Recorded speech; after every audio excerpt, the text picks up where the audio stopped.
Have you ever found yourself starting something new, be it a job or a hobby or a personal venture, only to find yourself overwhelmed and uncertain about how to navigate the early phases? In this video, I'm going to address one major problem all of us encounter in different phases in our life, and that's the challenge of stepping into unknown. We'll explore together how to use chess as a powerful metaphor for understanding the roles and responsibilities you encounter in real life. I'm going to offer valuable insights and strategies to overcome this hurdle and step into the initial phases with more confidence. So let's dive in. In chess, the objective is to checkmate the opponent's king, where in real life the objective can be different depending on the situation. Maybe the objective is to grow in your career, maybe to have a better lifestyle, and so on. When you begin a new experience, you start with limited knowledge and skills. It is the same as in chess. When you start to learn chess for the first time, you first start to learn about the board, and you don't start to learn about the pieces that are on the board. So you practically have the board empty without any pieces, and whoever teaches you to learn chess first, it makes you to understand how the board works. And it is the same when you start a new experience. Before start thinking about the strategies and all the actions and the moves that you might need to do, first you need to understand the overall objective and where you want to go. Now, when it comes to roles and responsibilities, when you start a new experience, you need to know what role are you playing in that new experience and what responsibilities you might have to have. And it is the same in chess. Each piece that you see here on the board has their own roles and responsibilities during the game. Each piece on the board plays a very important role in order to be able to win the game. For example, the king. The king is the most valuable piece on the board. If the king is not protected, then the game is over. What I'd like you to think in your personal life, think that the king is you. I'd like you to think that you are the king and you are the central focus in your life. If you are down, if you are overwhelmed, if you are not able to keep going, then the game is over. Now, in chess, the queen is the most important piece on the board. Practically, the queen helps you to create multiple strategies, complex strategies, and it has the ability to move all over the place. And it is the same as in personal life. When you have a goal, when you have a target, think about the queen as the skills and capabilities that you are learning and the strategies that you are creating in order to move towards that goal. You are not stuck in one place and you can move around as you need. Now, the next piece that I would like to talk about are the rocks. And the rocks, there are two rocks on the board. And the rocks, practically, they can move forward or on the side. The main responsibility that a rock plays in chess is to make sure that it protects specific areas on the board. What I would like you to think in personal life, a rock can be one of the mentors that you have in your life. For example, if you want to learn a new skill,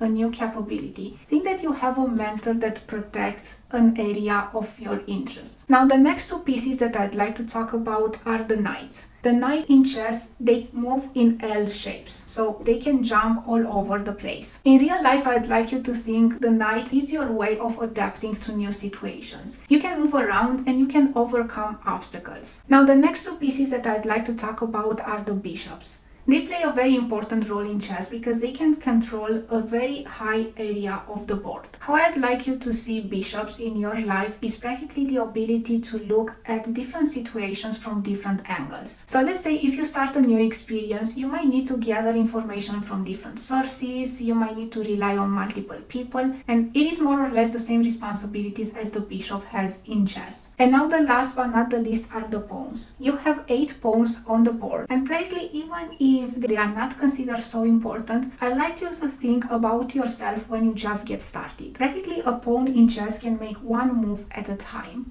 It is the same as you are progressing in life. When you start a new experience, practically you need to make the first move, then the second, the third one, and so on. You probably disconsider yourself at the beginning and you don't have trust and confidence in yourself. But what I would like you to think about you is that if you make a move every single day and you move forward toward achieving the goal that you set for yourself, eventually, like in chess, that pawn can be converted and can be converted to a queen. So practically think about the pawn as the progress that you are making in life, the small steps that you are making, and then practically the end result and who are you becoming at the end of that progress. So maybe you'll have people around you that will disconsider you, but what I'd like is to trust yourself more. Because even if you are a small piece today, one day you can become a very powerful piece. In both chess and real life, decision making plays a very crucial role in order to win the game in chess or achieve the end result in real life. Making decisions every day, creating a strategy, creating a plan, it's gonna help you to get closer towards achieving the goals that you set for yourself. In chess, you compete with another opponent, and practically all the moves that the other person makes can make your decisions more difficult. And it is the same as in real life. For example, if you work with other people or you make some decisions that are not good for yourself, you can make your life or your progress a little bit slower or more difficult. One advice that I have for you is to keep going and learn from any decision that you make. It is the same as in chess. When you play a game, you might lose that game. But overall, if you analyze what you have done and what you can do better next time, when you'll be in a similar situation, you'll know how to play. And it's the same in real life as well. When you start a new experience, try to learn from past experiences. Try to see what you already know that can help you to move faster towards achieving the goal that you set. I really trust that you have all the tools and strategies that you need in order to succeed in the new experience that you currently have. I really hope that you enjoyed this video, and if you want to see more, I recommend watching this one next.